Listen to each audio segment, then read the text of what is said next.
ஆண்டிகள் மடம் கட்டினா எப்படி இருக்குங்க? ம், அது ம், மாரி தான் இது. இந்த ம், 4 பேர் சந்திப்பு என்பது ஆண்டிகள் மடம் கட்டின மாரி தான்.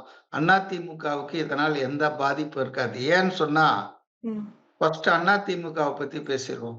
ம், அதிமுகவுல வந்துங்க செங்கோட்டையன் அநேகமா அவர வந்து கட்சியிலருந்து வெளியேத்துற சூழ்நிலையில தான் இன்னைக்கு வந்து அவர் இது மாரிலாம் நடந்துக்கிறாரு. ஏன்னா, அவருக்கு தெரிஞ்சு போச்சு.